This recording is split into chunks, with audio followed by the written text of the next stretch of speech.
On today's show, why it appears Cam Whitmore's days in Houston are unfortunately numbered, and what do we expect out of contract negotiations with Tari, Eason, and Kevin Durant for their possible extensions? It's all coming up right here at Locked On Rockets. This is Mission Control, Houston. Ignition sequence start. 6, 5, 4, 3, 2, 1.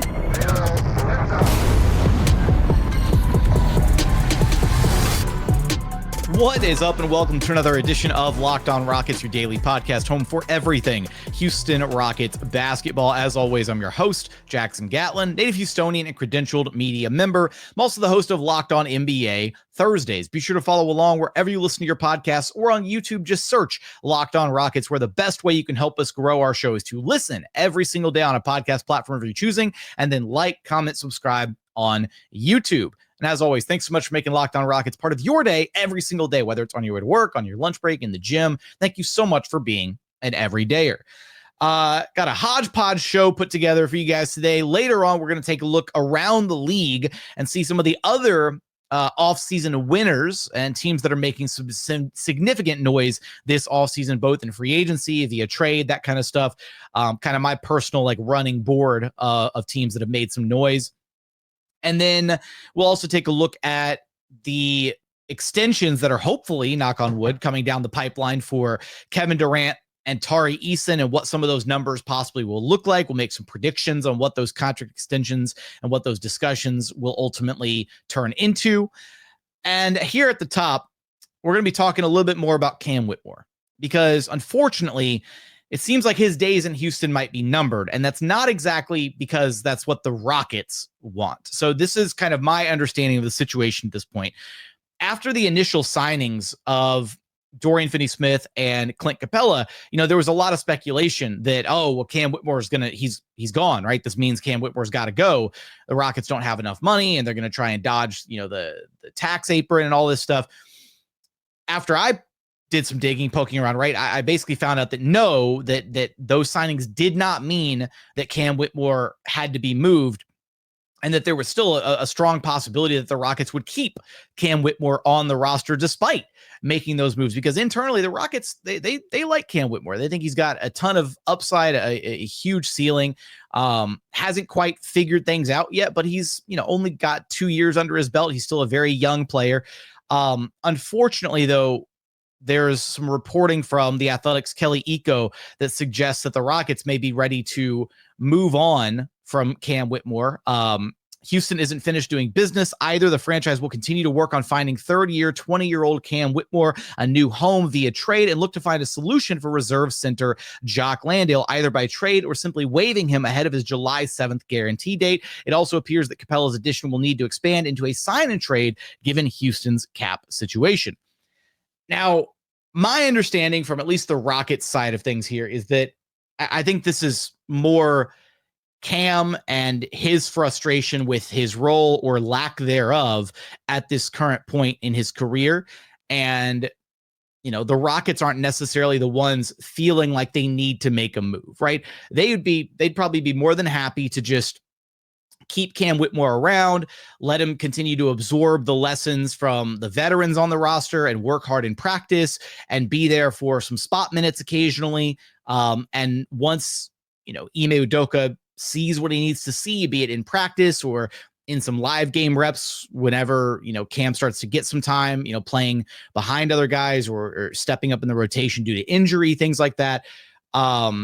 That would be, I think, the Rockets' way that they would want to maybe slow play this whole situation. They still like Cam, but it seems to me like this is some frustration from Cam's side, and that they want him to have a more clearly defined role on a team somewhere else, which is why they're working with the Rockets front office, and which is why the Rockets front office is working with them. We've known ever since Rafael Stone took over as the Rockets general manager, one of the things that has stood out that was so different from the Daryl Morey era of this team into the Rafael Stone era of this team is how much Rafael Stone values his reputation with players. If players are unhappy, if they're not getting what they want, think about all the players who were kind of leftovers, holdovers from the James Harden era that wanted to be moved on to different situations, that were unhappy in their roles in Houston.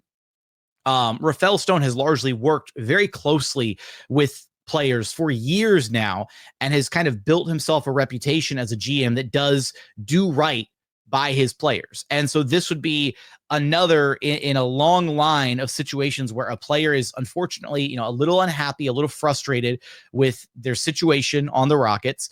And it's understandable. Like, you look at it from Cam's perspective, he's this, 20 something, incredibly talented kid on any of the other, on any of the bottom 5, bottom 10 teams in the league. He'd probably be starting, or he'd be getting at least like 20 to 30 minutes a night to really showcase himself, to prove that he belongs in the NBA. And that's never really been a question with the Rockets. It's more been about, can he buy into what this team needs from him and what Ime Udoka specifically needs from him, especially on the defensive end of the floor, right? And even on the offensive side, with all the talent there, right? There's certain limitations. There's a tendency at times to be a bit tunnel visioned, a bit of a black hole offensively, right? So it's really unfortunate if this is how things are going to kind of transpire with Cam Whitmore.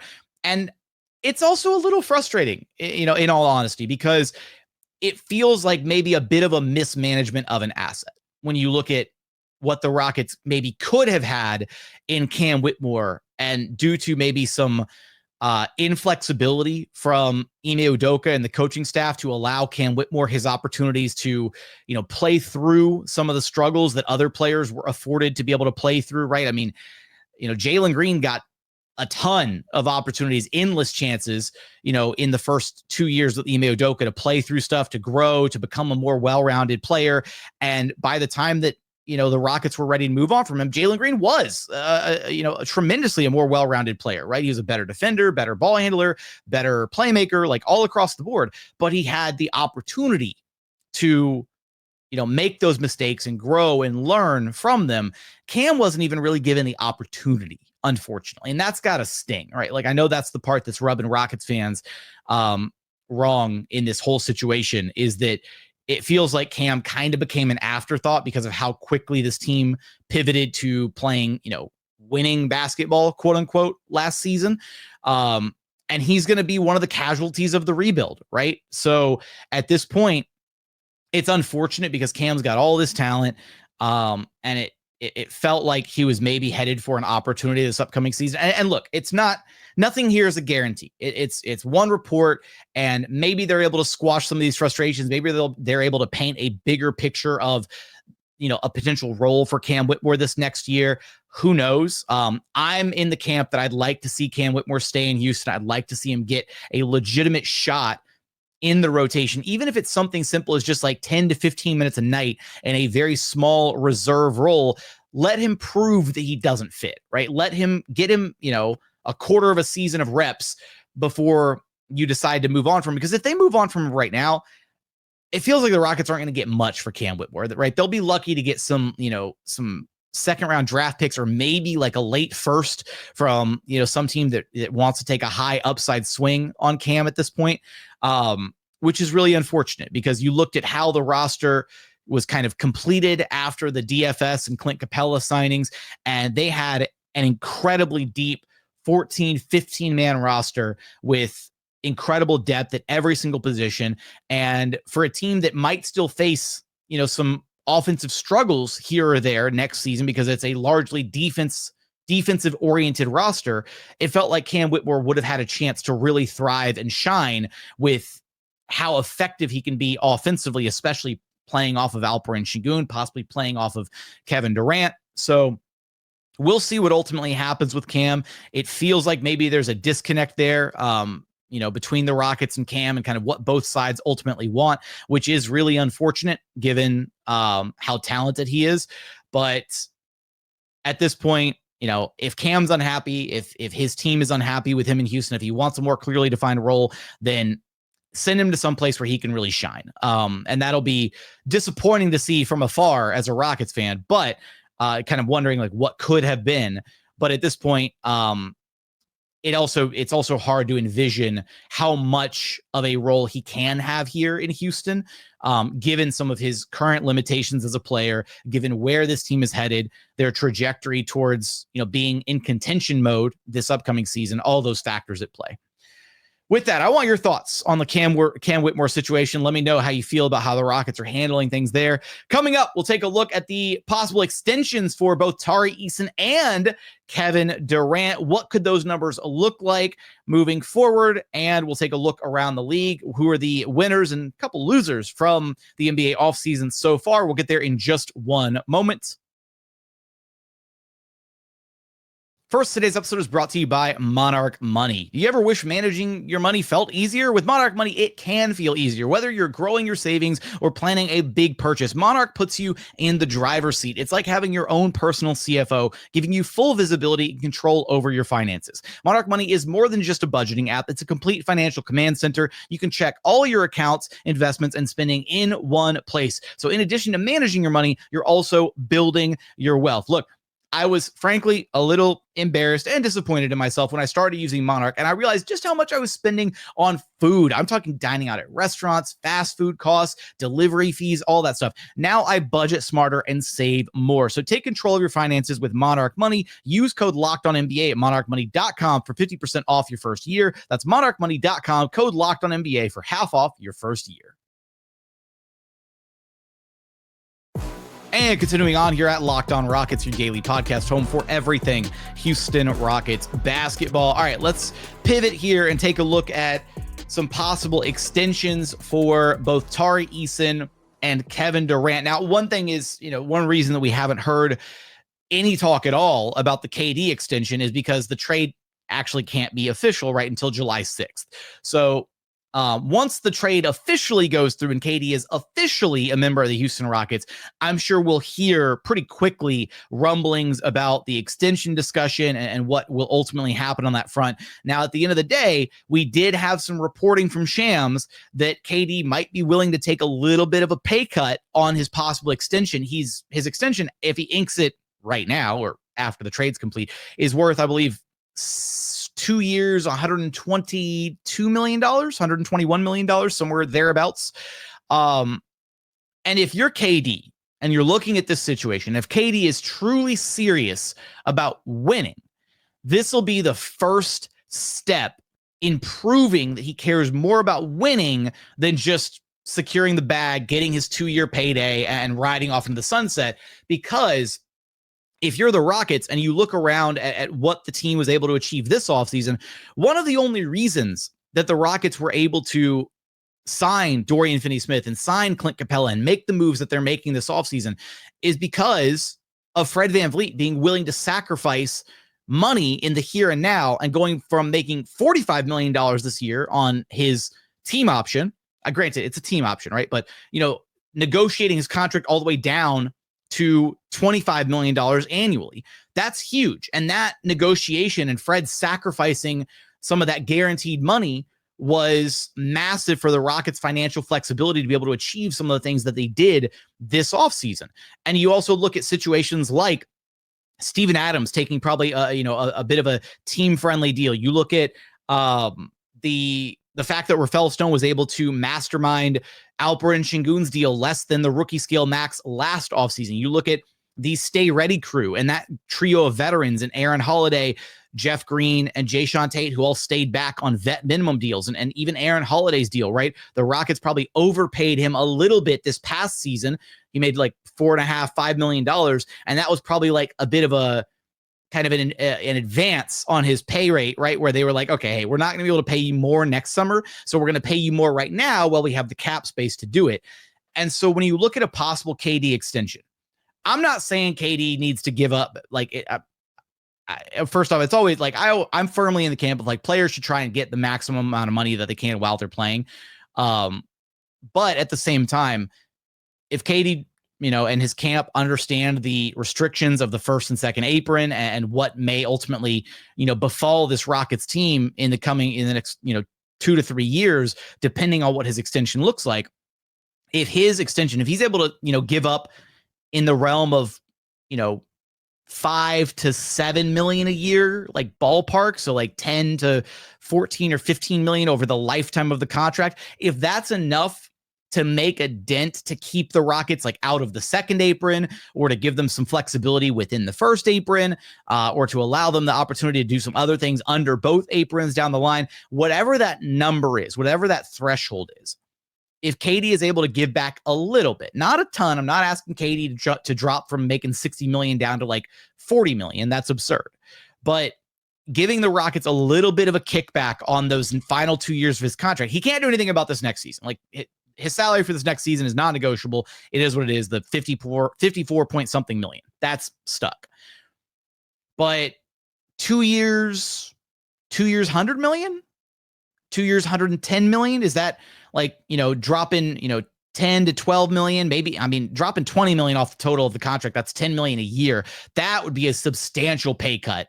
And if KD were willing to do that here in Houston, that would signal that he is so serious about trying to win at the highest level.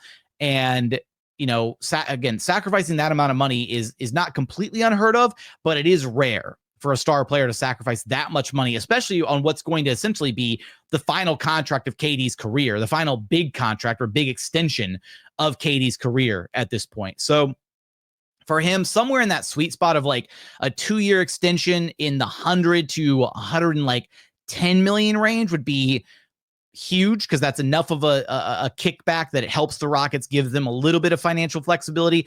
Anything past that would be pretty much unheard of, and would really, really change probably the perception around KD. The fact that he came to Houston and is willing to sacrifice north of $10-15 million a year in order to be in the best position to win, not just this season, but also, 2 seasons from now, 3 seasons from now, that kind of thing, as he continues to age. We'll see what ultimately that looks like at the end of the day a little bit later on. Again, trade can't be marked official until July 6th. So we'll keep you posted for that. What numbers would you be looking for in a KD extension? It's a 2-year extension. The max is like $121 million across 2 years, so about $60 million a year, give or take. What would you want to see KD sign for with the Houston Rockets? Give me your thoughts there. And then the one that's a little bit more curious that we haven't seen much reporting on is Tari Eason. And it's curious because we know that there's, locker room dynamics, politics at play here, where Jabari and Tari were drafted in the same draft. And just like it took Jalen and Sengun all offseason, until literally the final day that they were extension eligible to come to terms on their extensions.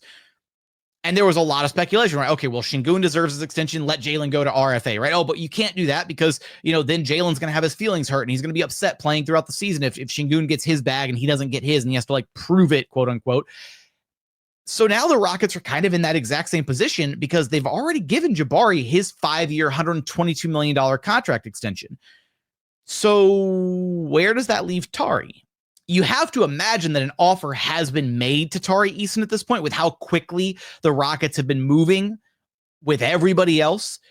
And so the fact that there hasn't been word on an extension for Tari Eason gives me a little bit of reason for concern that the Rockets are probably trying to play a little hardball with Tari, given his injury history, and how they've had to kind of load manage him a little bit.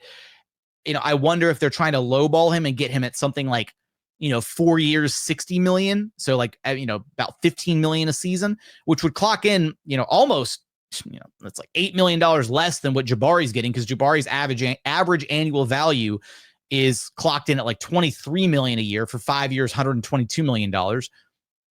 So for Tari, that is a bargaining chip, or I guess a leverage chip for the Rockets front office and for Rafael Stone to use. And given what we saw and how he handled negotiations with both Sengun and Jalen Green, how he handled negotiations with KPJ back in the day, how he's handled negotiations with every other contract since then, it wouldn't shock me if Rafael Stone was attempting to get Tari Eason on a super favorable deal with favorable terms because of his player history so far, even though the injury that he had, the surgery, the leg tumor thing was such a freak incident. And I don't think by any stretch of the imagination that Tari Eason is, injury prone at all.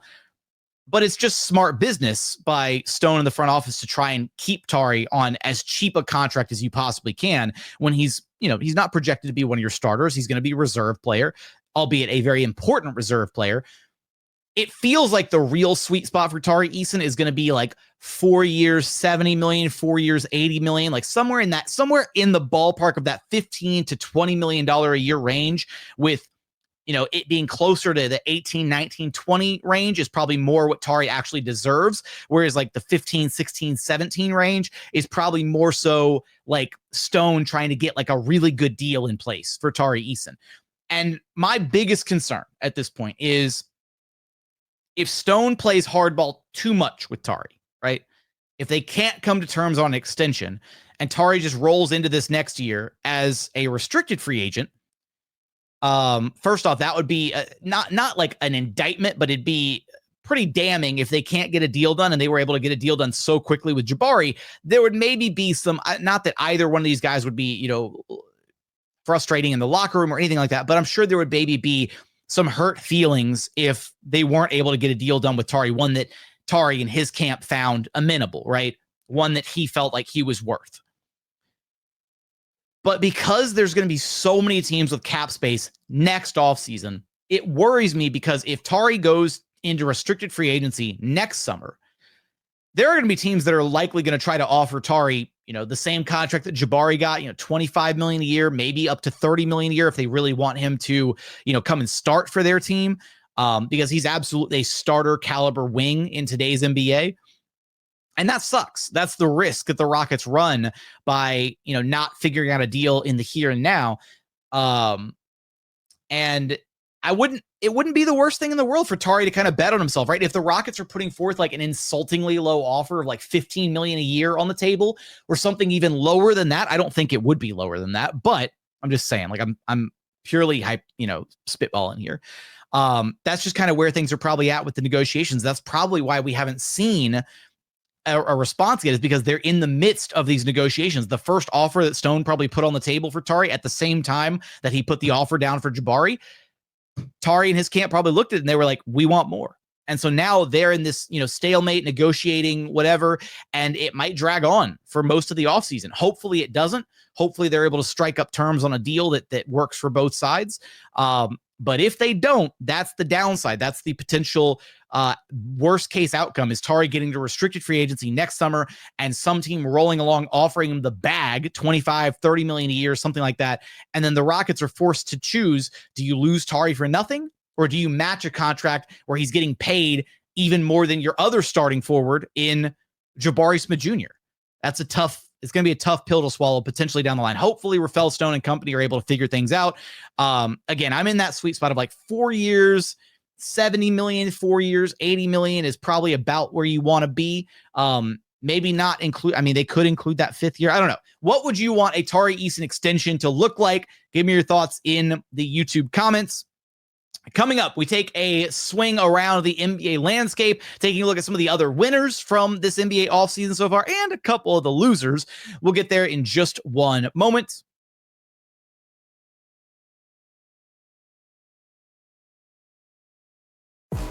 And final segment here at Locked On Rockets, your daily podcast home for everything Houston Rockets basketball. Right now, we're going to talk a little something not Houston Rockets basketball, and that's taking a look at some of the other moves being made in NBA free agency, some of what some of the other teams have taken care of this offseason. And I got to start with a couple of my leading contenders for, like, if I've got the Rockets have flat out crushed this offseason, right? Trading for KD, re-signing all their key players, extending head coach Ime Udoka, adding DFS, adding Clint Capella, like TBD on what happens with Jock Landale and Cam Whitmore in any official capacity, whether they're rolled into the existing KD trade or somehow, I don't know. I don't know what's going to happen with those two guys, but the Rockets offseason more or less feels kind of complete at this point, pending what happens with those two names with Jock and Cam, but they don't really have much money, if at all, to go make another acquisition, to go add another impact contributor. Maybe they can do like a vet minimum signing if they do just move off of Cam Whitmore completely. And they'd be able to stay under the first apron number, or the first apron line. But with all that, the two other teams that I have at the very top of like flat out just dominating this offseason so far, and I've got these as a toss up. So I want to know your thoughts on which team do you think has had a better offseason so far? The Denver Nuggets or the Atlanta Hawks? I'm torn between both of them. They've both had such great offseason. Let's go through the Hawks really quickly. The Hawks' new look roster includes they've still got Trae Young and they've still got Dyson Daniels, Reese Shea, Jalen Johnson, but they brought in Kristaps Porzingis. They're losing Capella, obviously, but they brought in Kristaps Porzingis. Pending Porzingis' health, that is a really good starting five. Really like that starting five for Atlanta. You've basically, outside of Trae Young, you've got length and good defenders and good shooting all around Trae, which is exactly what you want around Trae Young and the team. Then for their reserves, they've got Luke Kennard, Nickeil Alexander-Walker. They've still got Vit Krejci, Kobe Buffkin. And then in their front court, they've got Onyeka Okongwu, Asa Newell, and Muhammad Gay. That is a really stacked up team. And they still have a couple free agents out there. They might bring back Garrison Matthews. They might bring back Dominic Barlow. They lost Larry Nance Jr. to the Cleveland Cavaliers. So we'll see what they ultimately decide to go do. Maybe they make a move. They've got a little bit of money left out of the non-tax mid-level exception, about $3 million. They have the biannual exception worth $5 million, and they've got some trade exceptions worth $11 and $13 million. So they could still make some moves. Hawks might not be done yet, fleshing out their roster, but they look really good. And in an Eastern Conference that has been decimated by injuries, with Tyrese Halliburton out with the Achilles, Jason Tatum out with the Achilles, Damian Lillard waived by the Bucks. What? And out with an Achilles, right? And the Bucks look like a dumpster fire. And the Pacers losing Miles Turner to the Bucks. Like, the East is just this like wasteland of teams, and the Cavs will be okay. The Magic are making a significant push, and the Hawks will be right there too, and the Knicks. Like, I think those are going to be your top four teams in the East next season in some order. It's going to be Cavs, Knicks, Magic, Hawks. Hell, maybe in that order specifically next season, because of just how bad everything else looks. And even like the Pistons losing Malik Beasley due to the gambling stuff, like that's a significant blow to them. So I don't think they're going to exactly come back stronger or better this upcoming season. I don't know. But I really like what the Hawks have done. Kudos to them. Was really impressed with their draft night trade with the Pelicans too. So they're not only do they have this exciting roster for next season, and again, health pending, even if Porzingis is hurt, like Onyeka Okongwu is still a very capable starting quality big. It's just the team ceiling increases exponentially if you have Kristaps Porzingis out there instead of Onyeka Okongwu. And you can even play those two guys together at times to deal with some of the other bigger front courts in the NBA. So a lot of versatility there for the Hawks. The other team, though, that I want to give a lot of credit for some very savvy offseason moves, man, the Denver Nuggets. Damn, the Denver Nuggets are going to be good this next season. Like, it's tough. It's frustrating because that's going to be like you look at the state of the Western Conference right now. It is OKC, it is Houston, and it is Denver, and they are all one cut above the rest of the competition in the Western Conference. It's like every other team has been sitting on their hands while OKC, Houston, and Denver have been making their moves, bolstering their roster, doing this, that, and the other thing. Denver is going to be scary next season. They've effectively turned MPJ into Cameron Johnson and the ability to go out and sign Bruce Brown and Tim Hardaway Jr. Basically turning MPJ, Michael Porter Jr. into three quality rotation players. Their starting lineup is now Jamal Murray, Christian Brown, Cam Johnson, Aaron Gordon, Nikola Jokic. All players who thrive off of Jokic. Cam Johnson is going to feast and get some of the easiest shots of his career playing off of Jokic. And he's going to be a better overall scoring option than MPJ was, not just a guy that launches threes.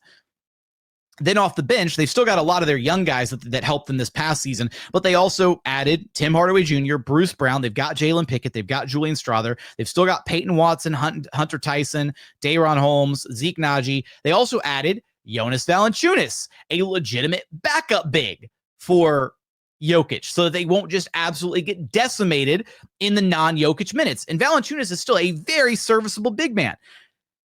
This Nuggets team is going to be scary. And it doesn't look like they're planning to bring back Russell Westbrook, which I will say I think is a bit of a mistake on their behalf. I do think Russ was really beneficial at times for them, kind of, supercharged sub off the bench. Definitely had some great times starting for them last year. Kind of sucks that they didn't look to just bring him back after the success that he did have with them this past season. But they also may just be done with the Russell Westbrook experience, right? Like, Russell Westbrook, when he's good, he's amazing. And when he's bad, it can look really, really, really, really bad. So seems like they're moving on from there. They do still have the biannual exception, it looks like, although their projected salaries coming in at just like 2.9 million short of the first apron. And I don't know if they're first apron bound or if they are able to go over the first apron. They can't if they use the biannual exception. So maybe they'll make, one more move or something here or there, but the Nuggets are going to be flat out scary.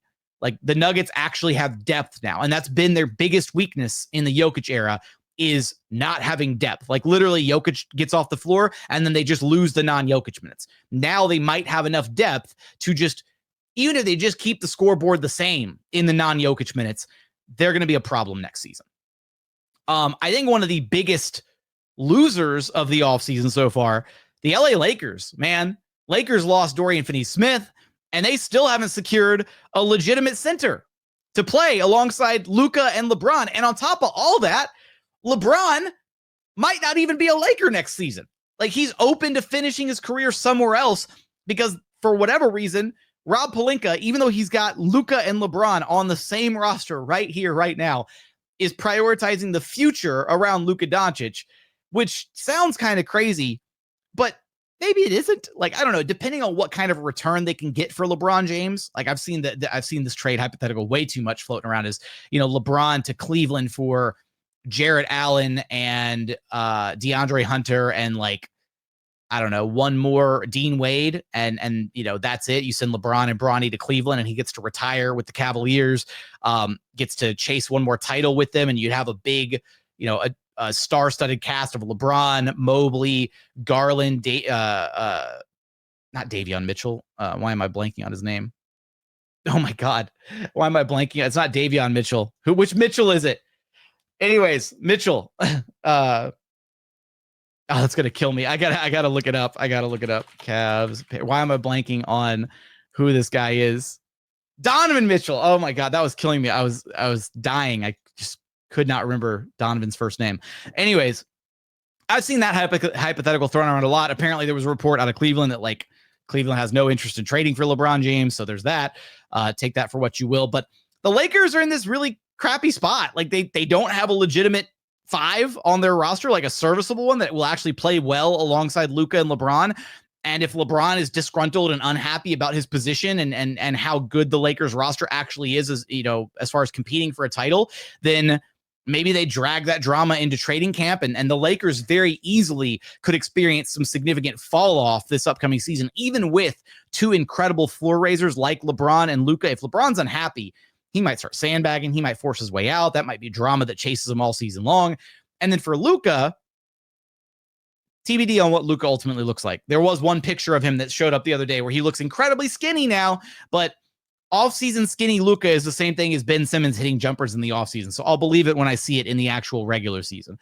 Lakers feel like they have just lost consistently, right? And again, they lost out on getting Clint Capella. They might have to pivot to DeAndre Ayton. They lost out on Brook Lopez. Like, I don't know. They're in a really, really rough spot across the board. And all they've picked up so far is Jake LaRavia. That's it. Other team that is kind of looking like they're going to be screwed is the Bucks. Like, their only good move so far of the offseason was to bring in Miles Turner and essentially just poaching Miles Turner away from the Indiana Pacers, which might have just been more an FU to Indiana than anything else, because they waived Damian Lillard and stretched his remaining contract over 5 seasons, a 20-something million cap hit over 5 seasons for Damian Lillard. Their starting backcourt is going to be Kevin Porter Jr., Gary Trent Jr. They're planning on probably starting KPJ at this point. And that should tell you all you need to know about the state of the Milwaukee Bucks. 2 of their starting 5 players are going to be KPJ and Kyle Kuzma.